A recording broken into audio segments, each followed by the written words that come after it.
Okay, everybody that is new to Brigandine, this is going to be the Brigandine Basics Tactical Tutorial.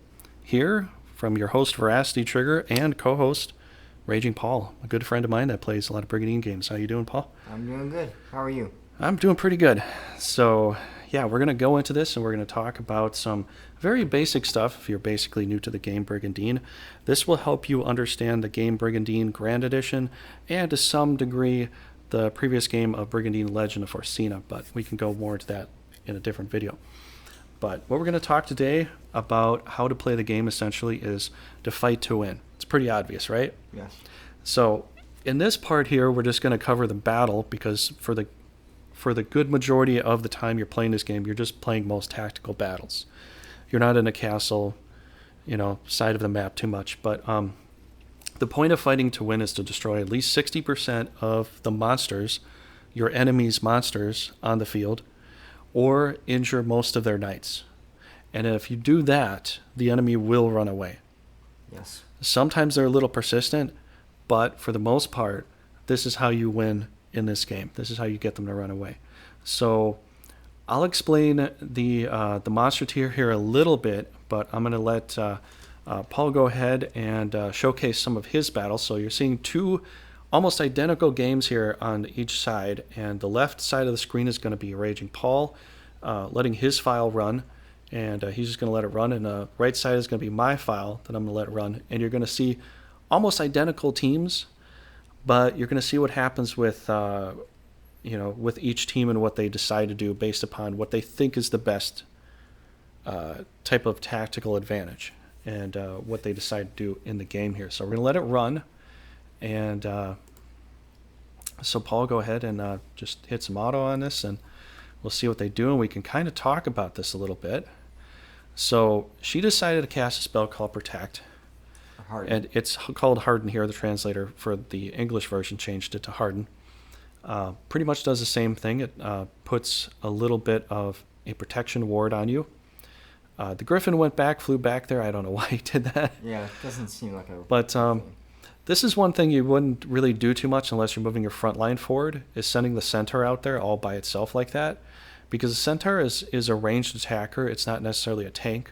So what I'm going to do here is I'm going to describe tanks, ranged attackers, flankers, support, and some of the leaders and what they do here. But it looks like, okay, so the Clay Golem is kind of a frontline tank.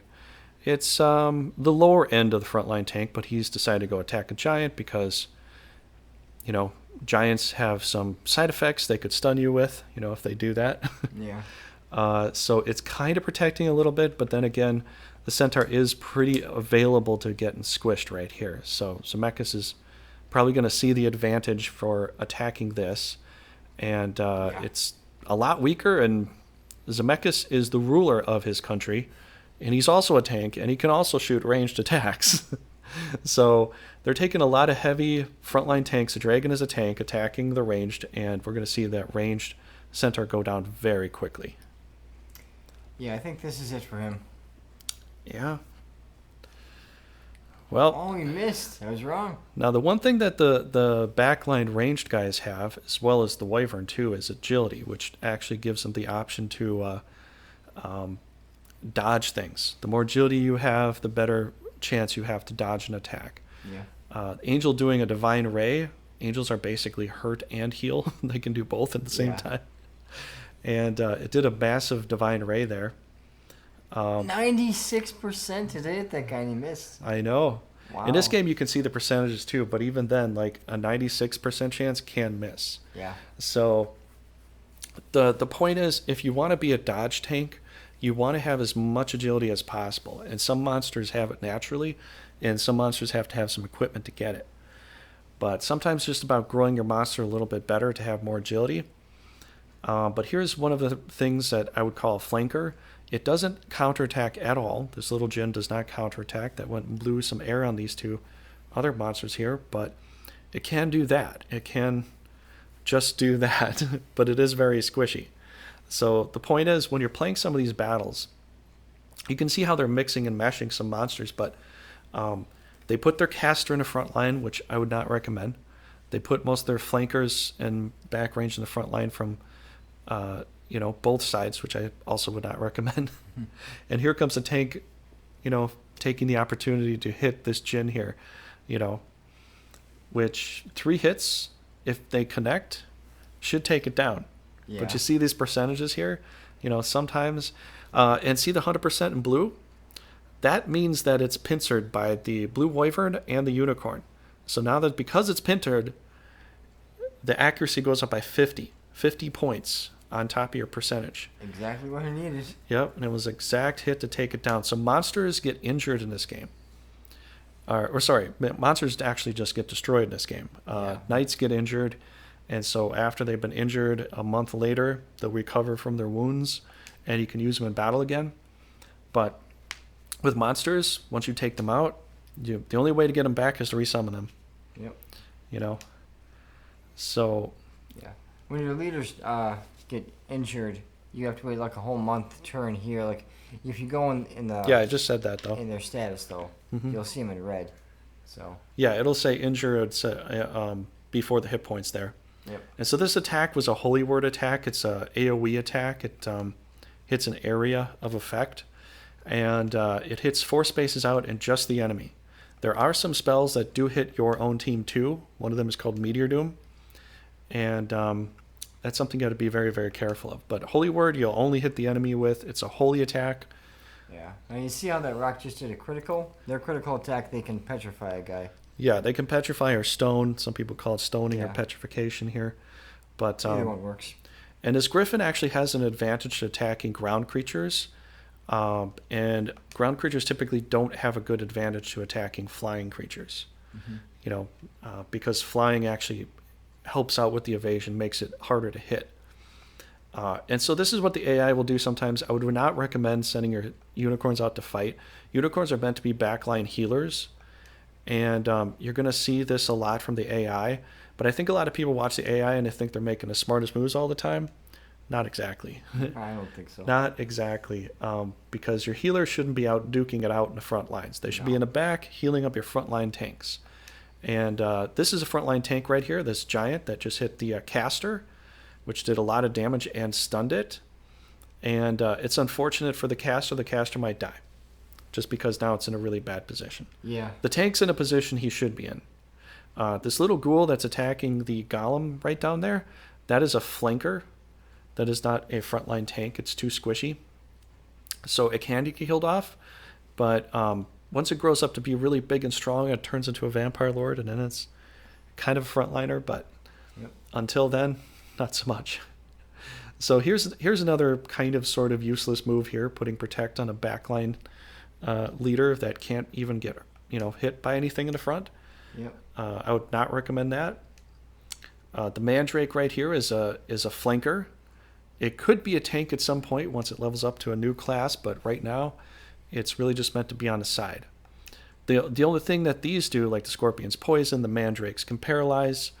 The reason that they're good is they've got status anomalies that they can give to the enemy, Yeah. And so if they do this again, like another paralyze... Yeah.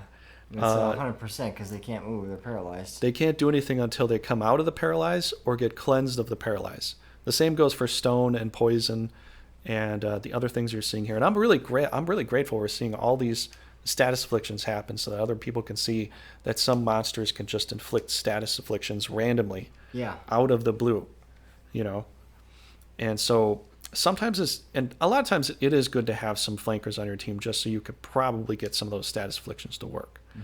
And so you see with the whole paralyzed thing, none of the team was able to get counterattacked by the paralyzed unicorn because couldn't do anything.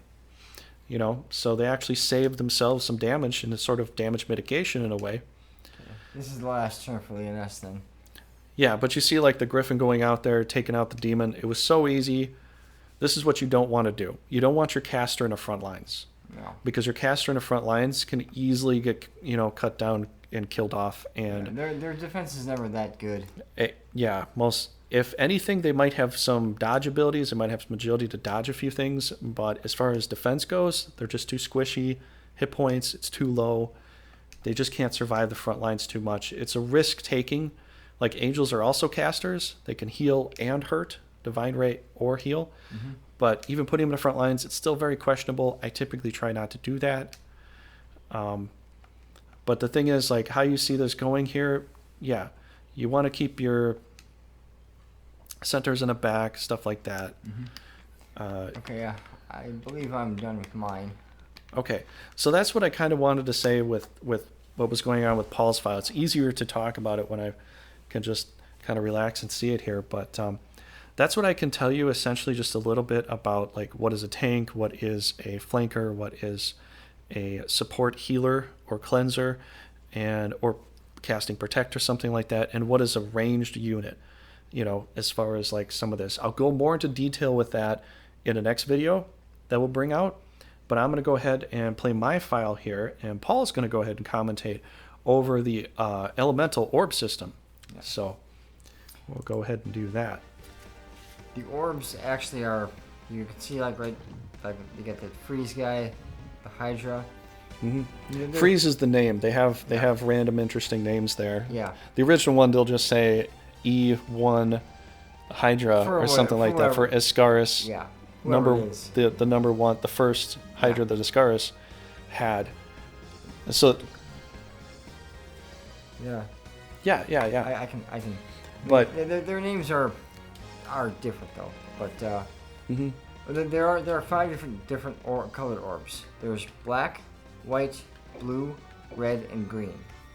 Now, black and white kind of trump each other because they're opposites. Now, you see this white guy? This angel with 2 white dots is attacking the black hellhound, so he has the white elements. Yeah, the white elements attack the black, so they kind of, well, they'll do like similar damage to each other because they're opposite. They'll do more damage to each other. Yeah, more damage to that. And this, well, the green didn't really hit, but it wouldn't do much. Green wouldn't do much to a black that as bad. It would just do average damage. Average damage. Mm-hmm. And protect. That's kind of needed for her in the front line if she's going to do that. Yeah. Well, I don't know why they. But I wouldn't put her in the front line. I don't know why she went that close to the front line, but yeah, I wouldn't do that either. Like you said, you know, your casters got to be in magic casters, at least behind a tank, as Trigger showed the tanks, which monsters they are. Mm-hmm. And that was green against whites. That would do kind of average damage. Sometimes it might be more because the other guys are stronger. But well, if there's an orb that's weak, you know, because the weak orbs. If you just explain explain what beats what here, that would help. Red is kind of like paper, rock, scissors. It's not one main one. Red trumps green, green trumps blue, and blue trumps red. And essentially that's basically. Well, when we're next video, I'll go into more detail of explaining it. You know what is good when we're building teams and everything else. So, but he's attacking. The red attacker is attacking the green, which trumps it, and it was a critical hit. So you see that's as you can see, it did massive a lot. Amount of damage. Yeah, 367 is a lot of hit points. So the point is, you want to try at most to try to attack the element that beats the other element. Yes. And so she has a green dot, so she'll take a little more damage, but with the protect spell, that'll kind of offset some of that damage itself. Yeah, and there are certain magic attacks that always hit, like fire or lightning and ice, thunder or ice. Those things always hit. Other things like silence or weakness, beguile. Yeah, those things might not always hit. All depends on their intelligence. If they had high intelligence, the magic most likely will not work. If they were low intelligence, it will. Yeah, that's the other thing we have to actually talk about a little bit too. So the orbs affect the amount of attack for magic and physical attacks. But if we're looking at magic, you have to look at your intelligence versus the enemy's intelligence. Yes. And if you have a lot higher intelligence than they do, the spell you cast, whether it's damage or a gamble percentage kind of spell, will determine whether it's more successful or more powerful. Yeah, and also when they're attacking though, sometimes you can see, like we talked about percentages, sometimes you might, like earlier in my file, a demon would have had a 96% chance to hit the centaur. and she missed them. Yeah, so you can see some high percentages, and the game will roll a random die, see what happens. You can't see this die being rolled. Yeah. But then the RNG just turns out whatever it turns out. So I honestly have to say I have missed 3 times in my life of playing this game with 99% chance, but no more than that. Yeah. That's a long time of playing this game that you can miss with some of those percentages. Yeah. But some of these monsters here, like this clay golem, has no elemental orbs, so it's not really affected by anything as far as like that is concerned. But yeah, with that, they're not weak to anything, but apparently they don't do massive damage to anything else. The other thing is they have 0 intelligence, so they get affected by spells quite greatly. Oh, absolutely. Every golem has 0 intelligence, so any spell you want to hit them with is gonna hurt them pretty good. Mm-hmm. The only thing is they have a guardian thing for them that protects them it makes them immune to poison, stonification, paralyze, stun. Yeah. The only thing that can work on them is dimension immediately. It's a 100% guarantee. And any major spell, or even if you do a venom spell, you're not going to put venom on them with poison. But it will hurt them. But it will hurt them. Magic does hurt them more than physical attacks will as a whole. But every monster and leader here, like Esmery just casting a holy word here, she's a white leader. She's basically like the queen. She does holy words, she does divine ray, she does heals. And if it's like white on white attacking a white, will do less damage. You see the 66 to the Griffin versus the Rock, it was 88. Yeah. And then 101 to the clay golem. All these are based upon magic with intelligence. So when you're looking at how much damage you're going to do to something, just look at your intelligence versus their intelligence, and after a while playing, you're going to start to understand that there's a reason for that. Yeah, the elements white attacking white, the damage is less, and the more white orbs you have, the less damage will be taken. We got 20 for 1 orb, 30 less damage for 2 orbs, and it just goes down. The more orbs you have, the less damage it's going to do. It'll always do damage, but the more white orbs you have, the less damage it will do if it's a white magic spell. Now again, I said if a black magic spell and you have more white orbs, it's going to do a lot. It'll be like 20% more, 30% more, or 40% more damage. It depends on how many orbs you have attacking the other one that's disadvantaged. Yeah. So if you have 1, it's 20, 2, it's 30, and 3, it's 40%. More damage. But like I said, same elements. Then it'd be less damage. But different elements. If it's the ones I told you trumps the other, which I'll go into more detail next video about this. But yeah, if it's different, if it's like blue attacking a white, you're not really gonna get any extra damage at all. It's just gonna be average then. Just be average damage, what you would naturally do. Yeah. Now, when it comes down to like what you're doing to the enemy, it's your attack versus their defense. That's what it comes down to. And the percentage as to how high of a percentage you're going to get to hit really comes down to agility. But as you see with the Griffin that's paralyzed, his agility goes down to 0 because he can't move. Yeah. Every hit on him is going to be 100%. You know? Yeah. So. And one thing about Isfis though, his attacks, how he kicked, when he kicks a person, they move back a space if they have a space to move to. Now the Warrior Rune was in the way he kicked it. Now look at that. There's 2 afflictions on him. He got stunned and he's paralyzed. Yeah. So you can actually get multiple afflictions on you, even if they're almost the same thing. And that's where he just got killed because he couldn't. So if somebody casted poison on him and he's paralyzed, he could be stunned, paralyzed, and poisoned at the same time. It can get ridiculous. I've never with seen some 3 afflictions on one guy, but I have seen 2. I've seen it a few times. It doesn't happen very often, but it's like. Once you level the Djinns up to their level 10, you can actually change them into any kind of element you want. White, black, blue, red, or green. Yep. And have any kind of element attack that you want, which actually goes 1 space further. So once you level up some of these monsters, they might turn from a flanker into a tanker, because now they're a little bit stronger. They can kind of hold the front line. But it does take a while for some of them. I'd say like vampires or ghouls, once they turn into vampire, they're still a flanker. Once they turn into vampire lords, then they can go out in the front line and tank. Yeah. But as you can see, it really comes down to your monsters versus their monsters and trying to use the element that is going to hurt their team the most, the best, and trying to use that to best of your ability. Now, you can't do that all the time, but what you essentially want to do is you want to try to take out the weaker opponent as quickly as you can and try to keep moving in. So whatever the best opportunity that you have to do, you should probably do it. You know. Yep. Did we run through both sides here already? This is the last attack for Escars. And then we're basically just going to see like a holy word immediately. Well, the queen already kind of went because she's the one that started the battle. Oh, and here's another thing. Leoness and Zemeckis are both rulers of their respective countries. Yes. So if they get injured, the entire battle's over. So if Leoness gets injured, they lose the battle. She'll have to retreat back to her capital with the entire army. Yes, because the whole army has to come with her. And the same thing, yeah. Same things for Zemeckis. If he dies, he's going to have to retreat back to his country. Now leaders are different. Like Paternus has 2. If Paternus were to die, he would just take his group of monsters there. Oh, sorry. Yeah. Yeah, just the ones that have number 2 would leave because he's just a regular leader. But the ruler, it takes the whole army regardless of what number they are. So that's why the rulers, like the queen, I don't know if I put her that close, but she's got some monsters in front of her, which is okay. She has a protect spell on. Yeah. So, but I'm saying the ruler dies. Then I think she's in a bad position though, but.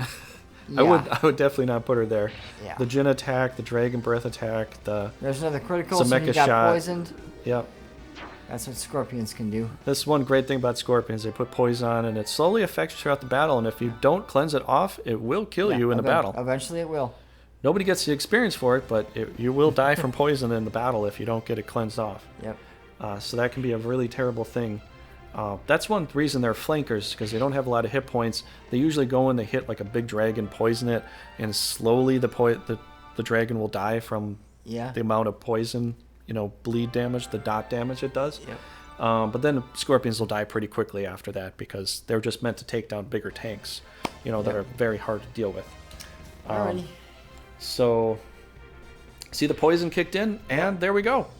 Yeah, it's out. Yeah, like you said, no one gets experience though. Nobody got experience Scorpion over did that, it, but the Scorpion didn't get any experience, so. Yeah, but the poison does kick in and we'll take it out. So there's a lot of things you can do in this game. Really, you have to look at this like a chess game. You're using your monsters as pieces, knights, bishops, the queen, whatever, depending upon what you want to call it. But you got certain monsters that are tanks, like this dragon over here, and like the clay golem. This is like a tank here too. This is a tank. This is a tank. This is a tank.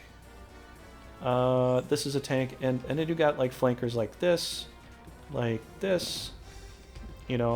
and like this, and then you got your ranged guys like centaurs. Yeah. You got ranges also like would be a Jinn too, considering the fact it just blows 2 range of space, and you got your support, healers, casters like the demon back here, the angel, and then you've got like some more support like protect spells from pixies and stuff, and then you got your healers with unicorns. So essentially that's kind of what we want to showcase here, but we're going to go in more detail in the next video. But before we end this here, what do you think is appropriate when you're fighting a battle like this? How much do you think you could potentially lose to win the battle? To win the battle, to push the enemy out so that you could try to win the castle. Because the whole point is you're trying to win this castle here. And if you stand on this castle node at the end and the enemy isn't standing on there, you win. You win. But you don't have to do that. All you got to do for the most part is knock out 60% of their monsters or injure their knights, and you win. I think in order for you to win, you could maybe lose 50% at most of your monsters. Like if you're really in dire need and your monsters are just dying. I know to some people that would sound liberal, but the fact is it's kind of true. Yeah. And you can replenish your monsters by summoning them from the next castle that you conquer too. Yes. To refill your stock. Yeah. So it all depends. I mean, if your monsters are dying and you really can't win, you may have to withdraw. But if you knock out enough of their monsters, they will retreat. Yeah, and there are some instances where if there's a castle with 2 castle spots, you can stand on one castle spot or the other, and you both stand on it, the enemy and yourself. Defender wins rule always applies. So essentially, if you have to do a last minute, I'm going to stand on this castle to get this win, you can do it. This is different rules for the original game. The original game had no rules with castle captures or anything like that. You could run into a forest if you wanted to, and as long as you were there at the end of turn 12, you win. But that's another thing we have to talk about too. Yeah. Turn 12 Is the last turn. Is the last turn, and if you're there and they're not there, you win the castle too. Yep. So that's why you saw the number of turns that was going on here. But yeah, pretty much we covered a lot. It really comes down to like just getting the game, giving it a start, playing with it, and you got to think chess, but in hexagonal positions. You know, as far as what you can do, you can breath attack with the dragon in 6 different ways. You know, like if we just look at this here, acid breath will go hit her, or this way, or this way, or this way. It's all 6 hexagonal as far as like what you're going to do in this and that. So just keep that in mind. But yeah, I think that's about it. I think we should just wait till the next video and yeah, we'll go more in depth. Go more in depth. So thanks everybody for coming by. Definitely smash a like if you enjoyed this kind of content. Help the channel grow, subscribe, all that good stuff. And we'll see you in the next guide video. Thanks for coming by and take care.